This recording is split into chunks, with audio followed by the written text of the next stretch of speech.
하나님 말씀 보겠습니다. 에베소서 5장 17절에서 21절 교독합니다.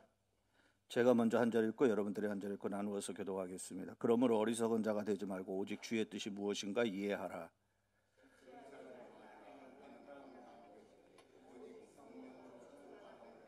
시와 찬송과 신령한 노래들로 서로 화답하며 너희의 마음으로 주께 노래하며 찬송하며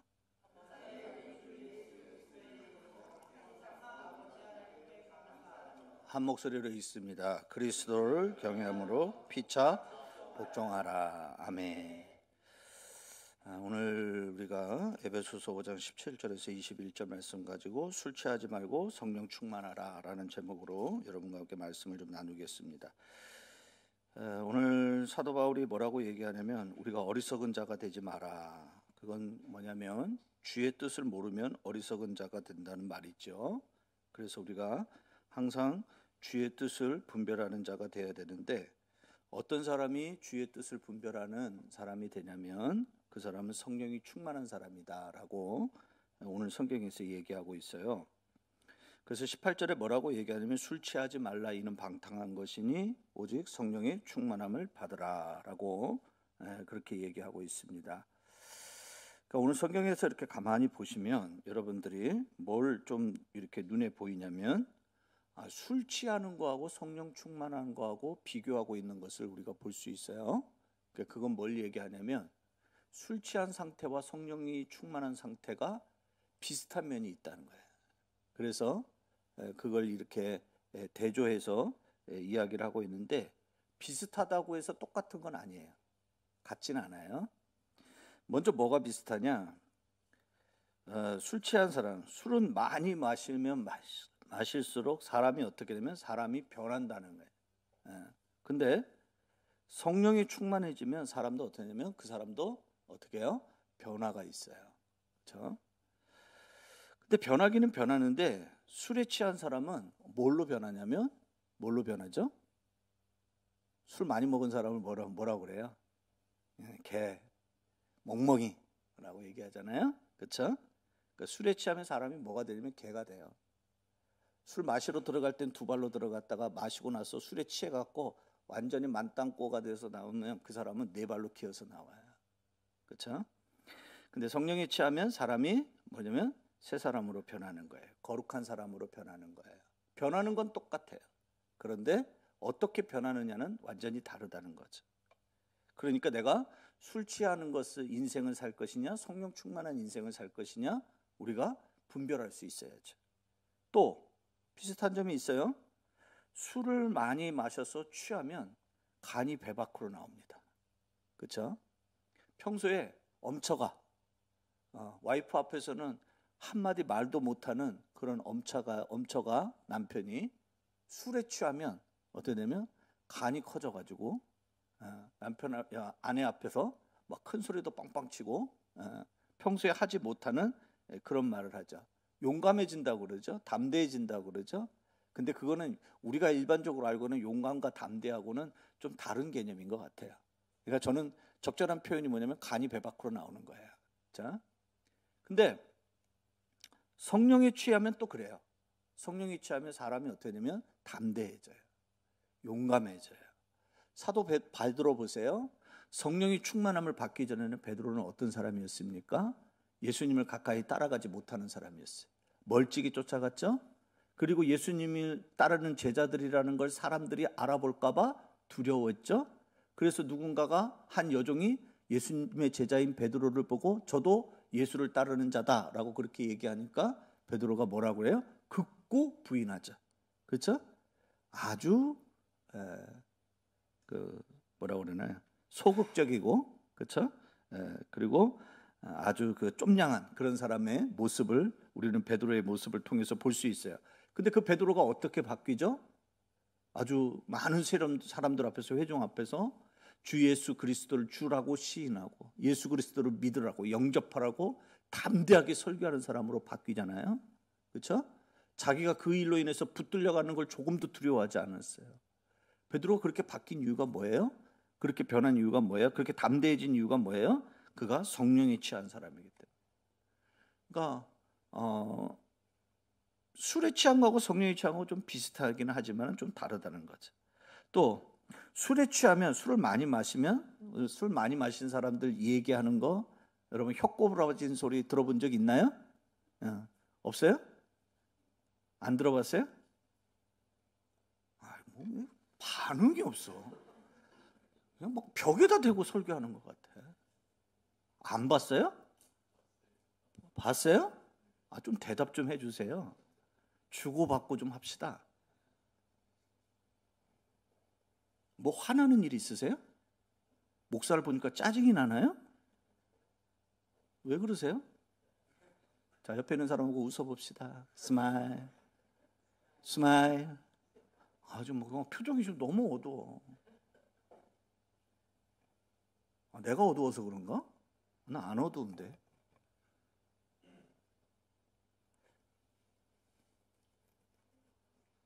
그냥 설교하지 말까요? 그만할까요, 그냥?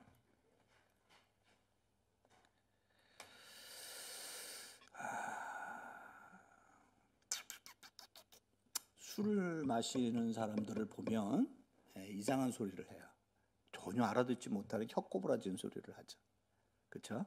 근데 성령에 취한 사람도 보면 어떠냐면 이게 막 성령에 충만해져 가지고 하나님이 은사를 주실 때가 있어요. 그러면 그 사람이 막 기도를 하다가 갑자기 자기도 모르게 혀가 막 돌아가는 사람이 있어요. 그렇죠? 우리는 그걸 가지고 뭐라고 그래요? 저 사람 술중전뱅이라고 그래요? 아니죠? 저 사람 뭘 받았다고 그러죠? 방언을 받았다 그러죠. 그렇죠? 성령이 충만해지니까 방언의 은사를 받았다라고 그렇게 얘기를 해요. 그러니까 그건 뭐예요? 그 혀꼬부라진 거는 천한 거예요? 거룩한 거예요? 거룩한 거예요. 그러니까 오늘 바울이 얘기하는 거예요. 어리석은 자가 되지 말고 너희들이 그 이걸 분별해라. 주의 뜻이 무엇인지 분별해라. 뭐냐면 우리가 술 취한 인생을 살 것이냐 아니면 성령의 충만함을 입는 인생을 살 것인가. 그것을 오늘 우리에게 선택하라고 그렇게 얘기를 하고 있습니다. 오늘 성경에 보면 술 취한 인생의 마지막은 뭐라고 얘기하냐면 그건 방탕함이다 라고 그렇게 얘기하고 있어요. 그건 방탕한 인생이 되고 만다. 그게 결론이라는 거예요. 술에 쩔어서 술에 취해서 사는 인생의 끝은 여러분 우리가 안 봐도 그거는 아는 거예요. 뭐냐면 그 인생은 방탕한 인생으로 끝이 나고 마는 거예요. 그러나 우리가 성령에 취하면 성령이 충만한 인생을 살면 하나님으로부터 은혜와 축복을 누리며 살고 그리고 우리가 죽어서도 천국을 약속을 받는 거룩한 백성의 삶을 살게 된다는 것을 우리는 분명하게 깨달아야 될 줄로 믿습니다. 그래서 우리는 항상 뭐냐면 어떤 삶을 살 것인가 여러분들이 택일을 해야 되는데 이건 아주 유치원 아이들에게 묻는 질문과 같은 거죠. 술 취한 인생 살 것이냐 아니면 성령 충만한 인생을 살 것이냐. 제가 이게 묻는다는 게 너무너무 부끄러운 질문이죠. 그런데 오늘 우리가 좀 생각해 보려고 하는 건 뭐냐면 성령 충만한 인생이라는 게 뭐냐? 성령이 충만하다는 게 도대체 뭘 보고 성령이 충만하다라고 말하는 건가? 그걸 알아야 우리가 나도 그런 삶을 살아야 되겠구나. 그런 걸 하나님 앞에 기도해야 되겠구나. 그걸 깨닫는 거죠. 그래서 오늘 우리가 세 가지를 성령의 충만함을 받으라고 했는데 도대체 그 성령의 충만함이 뭐냐? 우리가 그걸 같이 생각해 보려고 하는데요. 첫째로 오늘 말씀해 보니까 성령이 충만한 것은 무엇이 성령이 충만함이라고 얘기를 하냐면 찬송으로 충만한 마음이 바로 성령이 충만합니다라고 오늘 성경에서 말하고 있습니다. 자, 19절 말씀 같이 한번 한 목소리로 함께 크게 한 목소리로 읽어봅시다. 함께 읽겠습니다. 시작.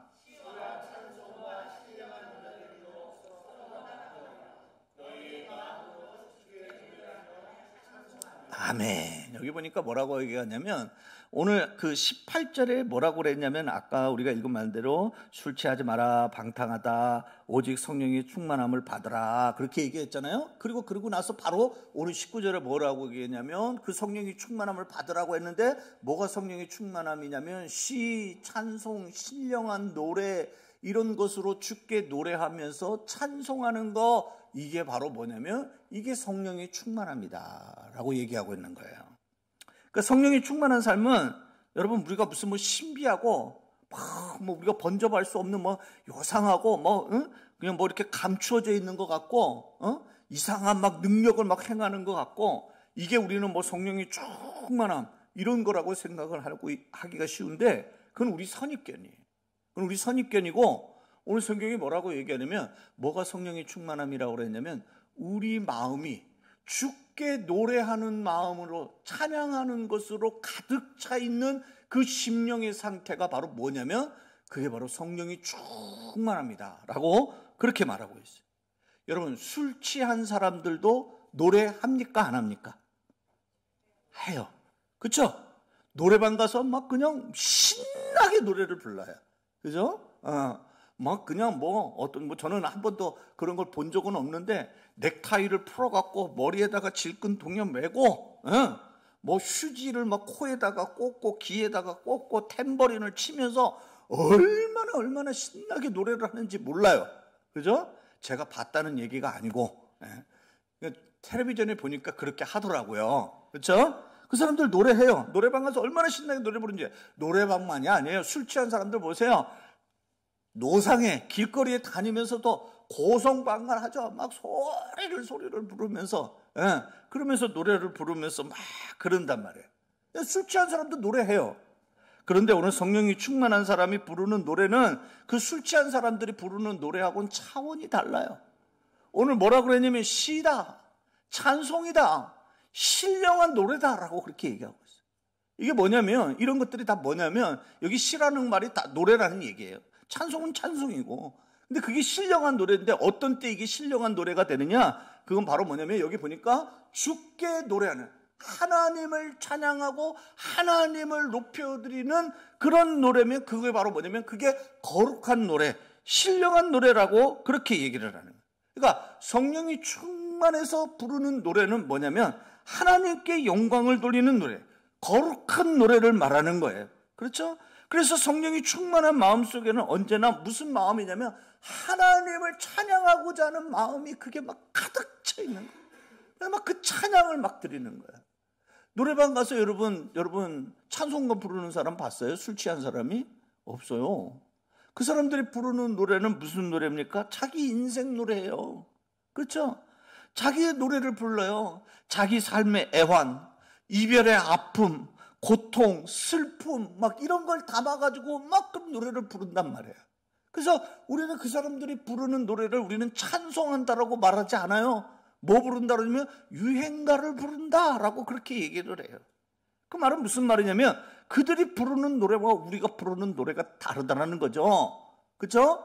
그러니까 우리는 뭐냐면 성령이 충만하면 말은 뭐냐면 이런 노래로 하나님을 찬양하고 하나님께 영광 돌리고 하나님께로 거룩하게 부르지는 그런 노래를 많이 부르는, 그걸 부르고자 하는 그런 사모하는 마음이 가득 차 있는 그런 사람을 우리는 뭐라고 얘기하냐면 그런 사람을 성령이 충만한 사람이다라고 그렇게 얘기를 하는 거예요. 여러분, 하나님 앞에 찬양을 하는데 여러분 기왕이면 찬양을 할 때 거기에 보면은 박자도 있고 음정도 있으니까 박자에 따라 맞춰서 음정에 따라서 찬양을 하면 더 좋죠. 더 아름답죠. 기왕이면 우리가 그렇게 할 수만 있으면 그렇게 부르는 게 참 좋죠. 그런데 사람 중에는 어떤 사람들은요, 박자를 좀 잘 세지 못하는 사람이 있어요. 음정을 잘 잡지 못하는 사람이 있습니까? 없습니까? 있어요. 멀리서 찾을 필요 없어요. 여러분 앞에 있는 사람이 그런 사람이에요. 그래서 저는 집에 가면 저희 아내로부터 저희 자식에 이르기까지 모든 집에 있는 식구들이 뭐라고 하냐면 아빠는 제발 찬송 좀 하지 마. 노래 좀 제발 하지 마. 박자도 안 맞고 음정도 안 맞아. 그러면서 저보고 노래를 하지 말래요. 찬송을 하지 말래요. 그러면 제가 찬송을 안 해야 되겠습니까? 해야죠.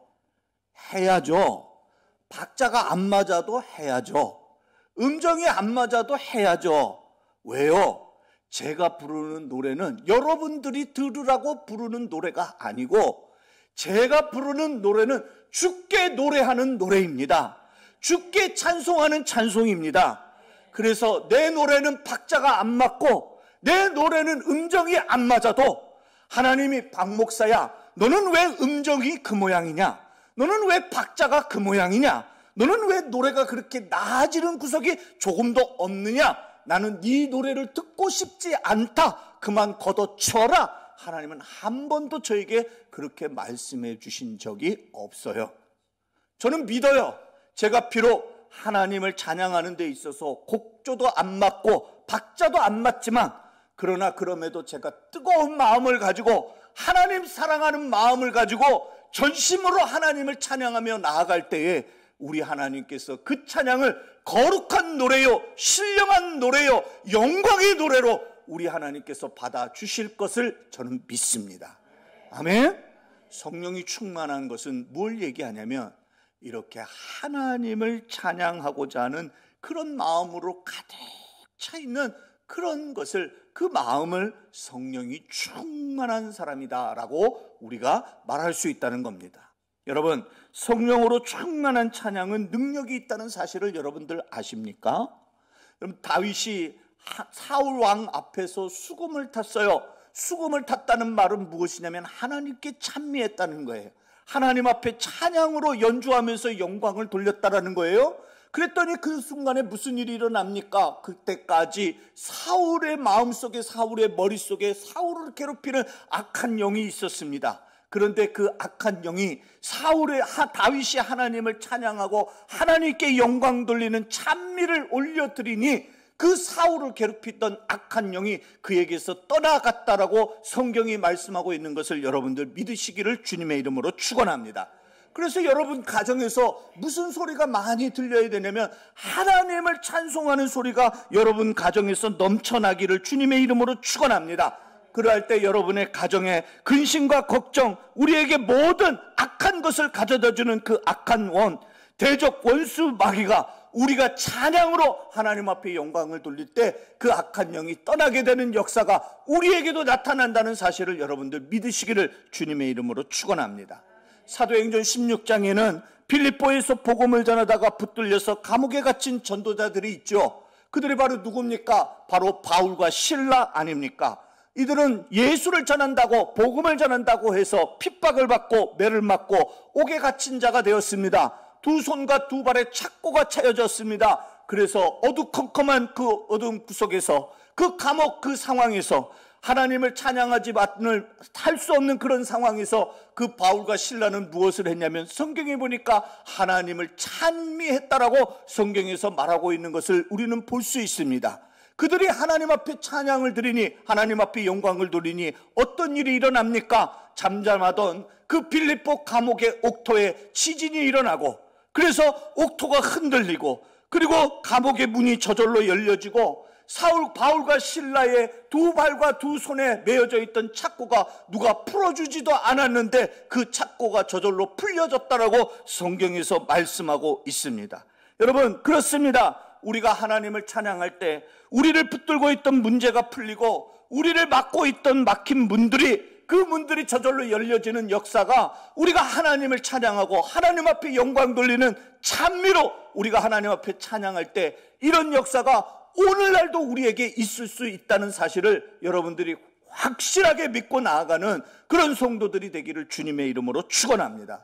성령이 충만한 사람, 그 사람은 바로 어떤 사람이냐면 그 마음속에 이렇게 하나님을 찬양하고자 하는 그 열정으로, 그 마음으로 가득 차 있는 그 사람을 우리는 뭐라고 얘기하냐면 성령이 충만한 사람이라고 말하고 있는 것을 우리 모두가 성경을 통해서 깨달을 수 있기를 주님의 이름으로 축원합니다. 두 번째로 성령이 충만한 사람은 어떤 사람이냐면 감사하는 마음으로 충만한 사람을 우리는 성령이 충만한 사람이라고 이야기합니다. 20절 말씀 우리 같이 한번 좀 읽어볼까요? 한 목소리로 20절 함께 읽겠습니다. 시작. 범사에 우리 주 예수 그리스도의 이름으로 항상 아버지 하나님께 감사하며. 아멘. 여기 보니까 뭐라고 얘기하면 범사라고 그랬어요. 범사라는 말은 무슨 말이냐면 어쩌면 내가 좋아하는 일에만, 그게 아니에요. 내가 원하지 않는 일에도, 그 얘기예요. 범사라는 말은 무슨 말이냐면 모든 일에 대해서, 모든 일에 대해서 내가 원하는 대로 되든 내가 원하는 대로 되지 않든 어떤 순간에도 우리는 뭐냐면 항상 어떻게 되면 아버지 하나님께 감사할 줄 아는 사람, 그 사람이 바로 뭐냐면 그 사람이 성령 충만한 사람이다 라고 오늘 성경에서 말씀하고 있어요. 여러분, 성령 충만한 사람은 감사하는 삶을 사는 거예요. 술 취한 사람은 여러분 늘 입 밖에서 술에 취하면 그 사람은 입에서 나오는 소리가 뭐냐면 쌍스러운 소리만 나와요. 욕하는 소리만 나와요. 원망하고 불평하고 짜증내고 다투고 이런 소리만이 나타나는 것이 술 취한 사람들에게서 보여지는 모습이다. 그렇게 말할 수 있다는 것입니다. 그러나 성령이 충만한 사람은 그렇지 않습니다. 모든 것이 하나님의 은혜인 줄 압니다. 성령이 충만한 사람은 하나님께 감사드릴 수밖에 없습니다. 범사에 감사하는 거예요. 여러분 시편 69편 30절 31절에 보면 이런 말씀이 있어요. 자, 같이 한번 우리 30절 한번 같이 한번 좀 읽어볼까요? 함께 읽겠습니다. 시작. 내가 노래로 하나님의 이름을 찬송하며 감사함으로 하나님을 위대하시다 하리니. 아멘. 여기 보니까 뭐냐면 내가 하나님께 감사한다는 거예요. 하나님이 위대하다고 하면서 하나님을 감사하는 것이, 그것이 뭐라고 그러냐면 31절 또 한번 읽어봅시다. 시작. 이것이 소 곧 뿔과 굽이 있는 황소를 드림보다 여호와를 더욱 기쁘시게 함이 될 것이라. 아멘. 할렐루야. 할렐루야. 여기 오늘 말씀해 보니까 뭐라고 얘기하냐면 우리가 감사를 한마디 하는 것이 황소를 드리는 것보다 하나님을 더 기쁘게 한다는 거예요. 그러니까 여러분, 내가 감사를 한마디 하면 하나님 앞에 적어도 내가 하나님 앞에 뭐를 드릴 수 있는 거냐면 황소 한 마리 정도는 내가 드린다는 거예요.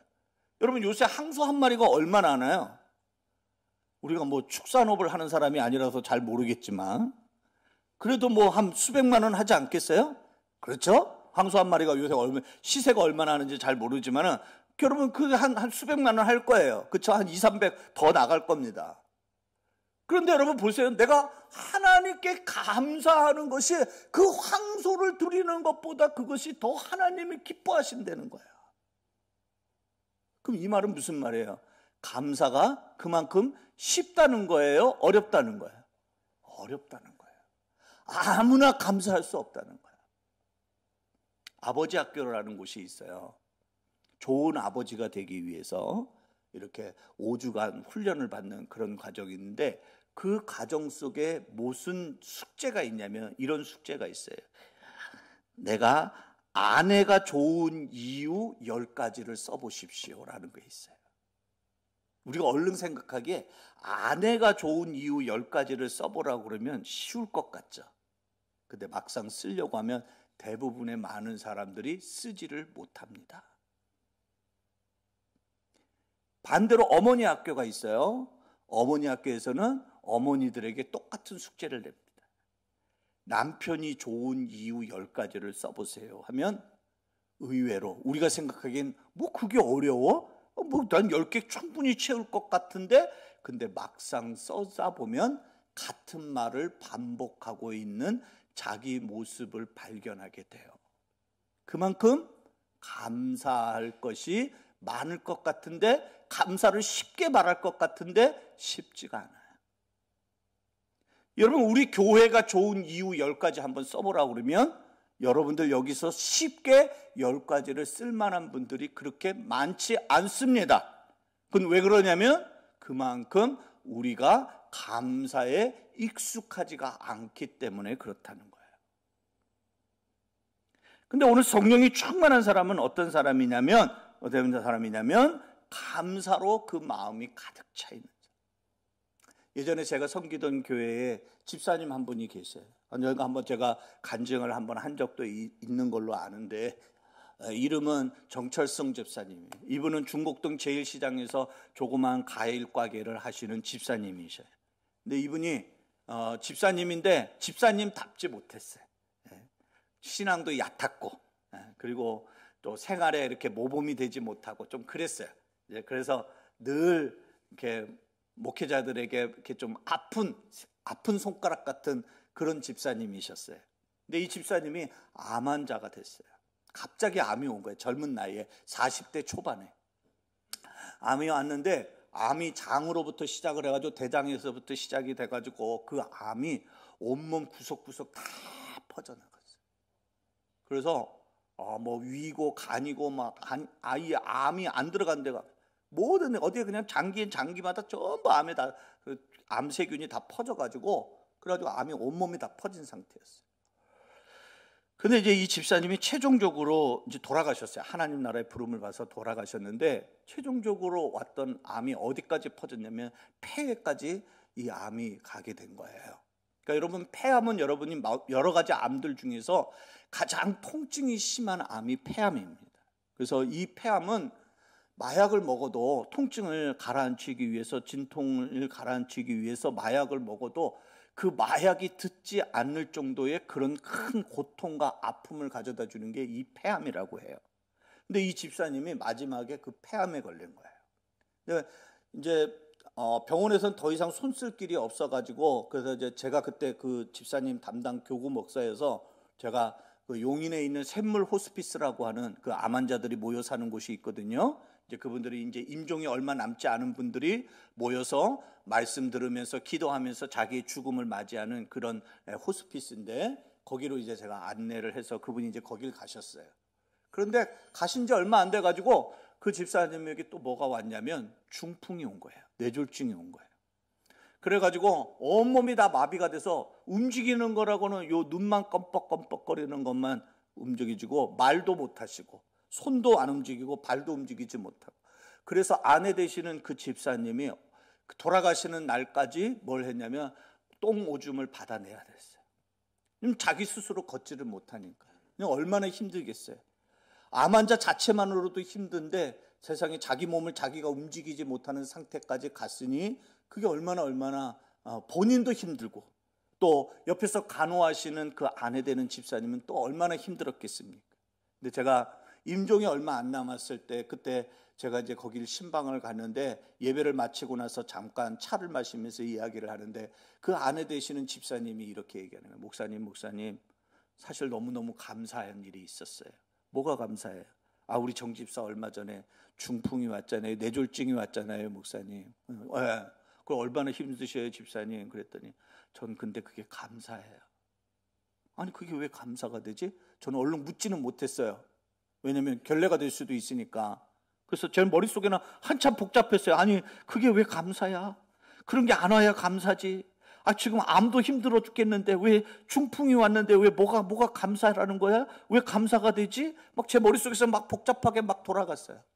근데 저는 그게 이해가 안 갔어요. 근데 그 집사님이 그러는 거예요. 선생님이 어제도 왔다가 갔는데, 거기는 의사 선생님이 계시거든요. 선생님이 왔다 가셨는데, 우리 정 집사가 아마 이 뇌졸중이 안 왔으면 지금 아마 견디지 못할 거야. 근데 지금 뇌졸중 때문에 자기 몸의 통증을 느끼지 못하고 있어요. 그걸 의사 선생님이 얘기를 해주더라고요. 그 얘기를 딱 듣는 순간에 자기는 정말 힘들었다는 거예요. 다 큰 어른은. 그리고 지금 몇 년째 계속 그 암 환자를 자기가 간호하느라고 자기도 지쳐 있는데, 이제는 그 똥 오줌까지 자기가 받아내야 하는 그 상황에서 자기는 너무너무 힘들었는데, 근데 그 말을 딱 듣는 순간에 하나님 감사합니다. 하나님 감사합니다. 그 얘기가 나오더라는 거예요. 사랑하는 성도 여러분, 몸이 마비가 됐는데, 내 몸에 풍이 왔는데 감사할 수 있겠습니까? 그게 어떻게 감사가 될까요? 그건 우리 일반 마음으로는 알 수 없어요. 어떤 사람만이 그게 감사로 느껴지냐면 성령으로 충만한 사람. 우리 안에 성령으로 충만해져 있을 때, 그때 우리는 그것이 감사가 되는 거예요. 여러분, 내가 듣고 보고 말한다는 것에 대해서, 여러분, 우리는 그것에 대해서 얼마나 우리는 감사하면서 살고 있습니까? 혹시 우리 어르신들 중에 어제도 오늘 같고 오늘도 내일도 오늘 같은 삶을 사는 것에 대해서 여러분 한탄하고 왜 빨리 내 생명을 안 걷어가느냐고 막 하나님 앞에 푸념하고 계시는 그런 성도들 계십니까? 그렇다면 회개해야 됩니다. 하나님 앞에 감사할 수 있기를 주의 이름으로 축원합니다. 하나님 앞에 성령 충만해서 하나님, 내가 감사거리를 바르게 깨닫게 해주시고, 그리고 그 하나님 앞에 감사와 영광을 돌리는 하나님의 사람이 되게 하여 주옵소서. 술 취한 사람은 감사를 몰라요. 늘 불평해요. 늘 원망해요. 늘 남을 탓해요. 그러나 성령이 충만한 사람은 모든 것이 하나님의 은혜인 줄 알고 범사에 감사합니다. 이것이 바로 성령이 충만한 사람에게서 볼 수 있는 모습이라고 오늘 성경에서 말씀하고 있는 것을 우리가 함께 보면서 깨닫는 저와 여러분이 되기를 주님의 이름으로 축원합니다. 마지막 세 번째로, 성령이 충만한 사람은 어떤 사람이냐면 서로 섬기는 마음이 충만한 사람. 그 사람이 바로 성령이 충만한 사람이다 라고 오늘 성경에서 얘기하고 있어요. 21절 우리 한번 같이 한번 좀 읽어볼까요? 함께 21절 함께 읽겠습니다. 시작. 아멘. 여기 보니까 뭐냐면 피차 복종하라 라고 그렇게 얘기를 하고 있어요. 여기 이 복종하라는 말은 무슨 말이냐면요, 서로 섬겨라 이 말이에요. 여러분, 술 취한 사람은 남에게 복종합니까? 안 합니까? 안 해요. 술 취한 사람은 절대 복종하지 않아요. 오히려 다른 사람 보고 자기에게 뭐예요? 복종하라 그래요. 그렇죠? 술 취한 사람은 다 무조건 자기가 옳다고 고집을 부려요. 왜요? 이유가 뭐죠? 이성을 잃어버렸기 때문에. 그래서 자기가 옳은지 그른지도 모르고 그냥 무조건 자기가 옳대. 그게 술 취한 사람의 모습이라고 말할 수 있어요. 어떤 사람이 지난밤에 술을 3차까지 마시게 됐어요. 먼저 직장 동료들하고 중국집에서 회식을 했어요. 그러면서 회식을 하면서 그때 나온 술이 뭐였냐면 고량주가 나와서 고량주를 마셨대요. 2차는 마음이 맞는, 뜻이 맞는 몇몇 동료들하고 이렇게 같이 또 이동해가지고 포장마차로 가서 소주를 마셨답니다. 그리고는 이제 그곳에서 이제 포장마차에서 술자리를 파하고 나서 자기 집으로 돌아가는데, 들어가기 전에 집 앞에 있는 편의점에서 그냥 입이 좀 심심해서 입가심용으로 맥주나 한잔 하자. 그리고서 거기서 편의점 앞에서 캔맥주를 마셨다고 합니다. 여러분, 소주는 그 알코올 도수가 몇 도죠? 여기서 대답하면 큰일 납니다. 소주는 25도예요. 고량주는 몇 도? 대답이 나올 리 없죠? 45도. 맥주는 몇 도죠? 아주 그냥 입을 꼭 다물고 있어요. 7도예요. 그러면 어제 이 사람이 마신 총 알코올 도수는 몇 도일까요? 길게 계산할 필요 없습니다. 졸도입니다. 독한 술을 그렇게 섞어서 마시면 몸이 견뎌낼 수 없어요. 이성을 잃어버리는 거예요. 그렇죠? 그러니까 무엇이 옳고 그른지 알지 못하고 그저 고함을 지르면서 자기가 옳다고 고집하고 이기려고만 하는 거죠. 그러나 성령이 충만한 사람은 그러지 않아요. 모든 것이 하나님의 은혜인 줄 알기 때문에 자기는 늘 부족한 사람이라고 깨달아요. 내가 옳지 못할 수가 있다라고 늘 그것을 인정하는 사람이 바로 뭐냐면 성령이 충만한 사람. 다른 사람은 인정할 줄 알아요. 다른 사람을 이해할 줄 알아요. 남의 권위를 인정할 줄 알아요. 그래서 다른 사람 세우는 것을 좋아해요. 그런데 오늘 성경에 보니까 뭐라고 얘기하냐면 예수 그리스도를 경외하는 마음으로 피차 복종하라고 그랬거든요. 자기 자신을 낮추고 다른 사람을 높이는 거예요. 그러니까 모든 것이 다 뭐냐면 자기 탓이야. 나 때문에 이런 거야. 어제 우리가 금요일날 우리 금요 심야기도에 오신 분들은 말씀을 들어서 아실 거예요. 교회 안에 원망과 불평이 나왔어요. 그랬더니 사도들이 뭐라고 그랬는지 아세요? 아니, 어느 안전에서 지금 원망하고 불평해? 지금 네가 불평할 때야? 막 화를 내지 않았어요. 사도들이 뭐라고 그러냐면 내 탓입니다. 우리가 기도하지 않아서, 우리가 말씀을 제대로 준비하지 못해서, 그래서 저 성도들이 은혜를 받지 못하니까, 그러니까 저들이 입술에서 자꾸 원망을 쏟아냈는데 그건 바로 저들의 잘못이 아니고 그건 우리들의 잘못입니다. 사도들이 그렇게 말했어요. 기도와 말씀에 전무하겠다라는 말은 무슨 말이냐면 그 책임이 우리에게 있다는 그 말이에요. 사도들은 그렇게 얘기를 했어요. 다 내 탓입니다. 은혜를 못 받는 것도 여러분 탓이 아니고 제 탓입니다. 제가 기도하지 않아서, 제가 말씀을 더 잘 준비하지 못해서, 제가 성령의 능력으로 섬기지 못해서, 그래서 여러분들이 그렇게 된 것입니다. 제 탓입니다. 제 탓입니다. 나 때문입니다. 그렇게 얘기를 해요. 그랬더니 어느 교회 성도님이 그렇게 얘기해요. 목사님 이제 하셨어요? 목사님 때문이에요. 그렇게 말하더래요. 여러분, 그건 잘못된 거죠. 오늘 성경에 뭐라고 그랬어요? 피차라는 말이 무슨 말이죠? 서로 그렇게 생각해야 된다는 거예요. 서로 섬겨야 된다는 거예요. 서로 복종해야 된다는 거예요.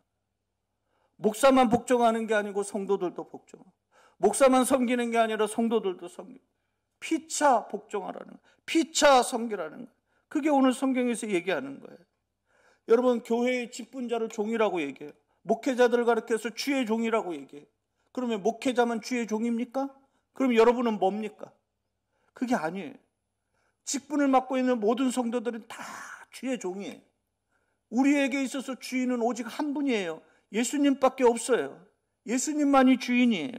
그리고 우리는 모두가 다 종이에요. 종은 어떤 위치냐면 순종하고 섬기는 위치에 있는 사람이에요. 그래서 늘 섬기는 자리에 있는 거예요. 늘 순종하는 자리에 있는 거예요. 늘 복종하는 자리에 있는 거예요. 목사만, 전도사님들만, 그런 사람들만 뭐 주의 종이니까 그 사람들만 섬기고 그 사람들만 순종하고 그러라는 거 아니에요.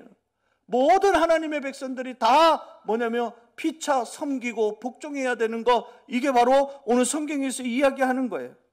그러니까 내 주장대로 내 감정대로 고집하면 안 되는 거죠. 그렇죠? 우리 늘 섬기는 사람이 돼야 돼요. 그게 바로 성령이 충만한 사람이에요.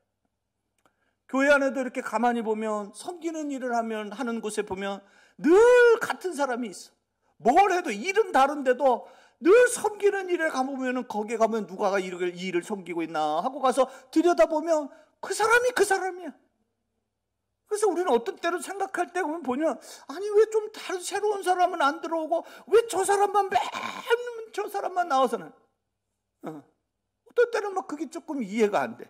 그래서 또 어떤 사람은 뭐라고 얘기하냐면 저 사람은 평소에 그렇게 성격이나 성품이 그렇게 섬기기를 좋아하나 보다, 그렇게 생각하고 그렇게 말하는 사람들이 있는 것 같은데, 여러분 절대로 그렇지 않습니다. 사람은 누구나 대접받기를 좋아하지 섬기기를 좋아하는 사람은 아무도 없어요.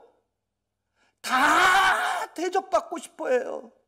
그런데 왜 그 사람은, 어떤 사람은 왜 섬기는 일에 거기에 빠지지 않고 왜 그 자리에 그 사람이 계속 그 일에 있습니까? 왜 그 일을 자청합니까? 그건 바로 뭐냐면 반증해 주는 거예요. 그가 바로 어떤 사람이라고? 성령이 충만한 사람입니다. 그래서 그렇다는 거예요. 성령이 충만하지 않으면 섬기는 일을 하지 않습니다. 성령이 충만한 사람만이 섬기는 일을 하는 거예요. 그런데 오늘 섬기는데 어떻게 하냐면 그리스도를 경외함으로 섬기래요. 도대체 그리스도를 경외한다는 말이 무슨 말인가? 좀 어려운 말이에요. 그리스도를 두려워하는 마음으로 섬기라는 거거든요.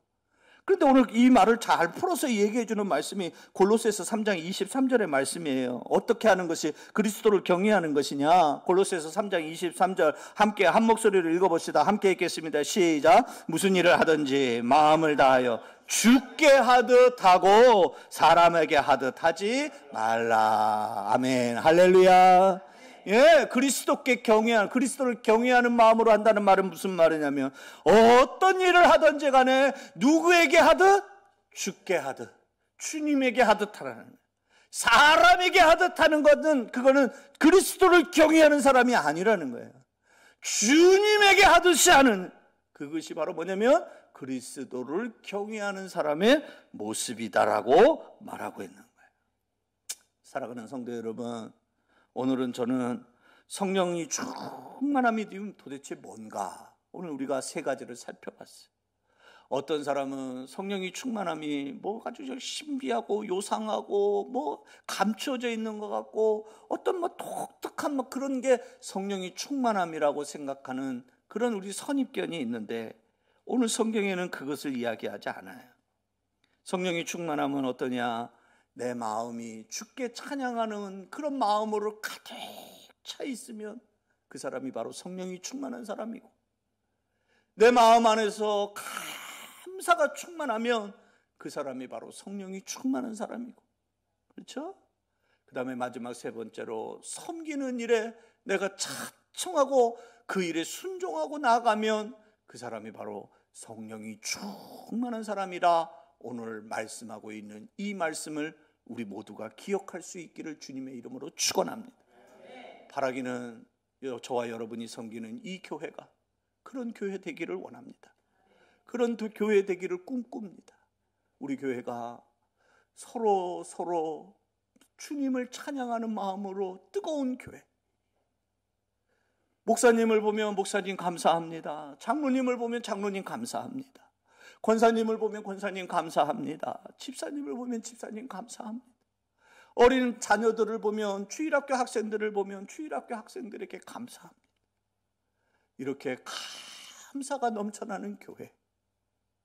또 굳은 일, 어렵고 힘든 일, 그러나 그럼에도 불구하고 내가 그 일을 섬겨야지, 내가 섬겨야지, 그러면서 먼저 내가 낮아지고 먼저 내가 그 일을 섬기려고 하는 그런 하나님의 사람이 많이 세워지는 교회. 그것이 바로 저와 여러분이 섬기는 이 올리브교회 되기를 주님의 이름으로 축원합니다.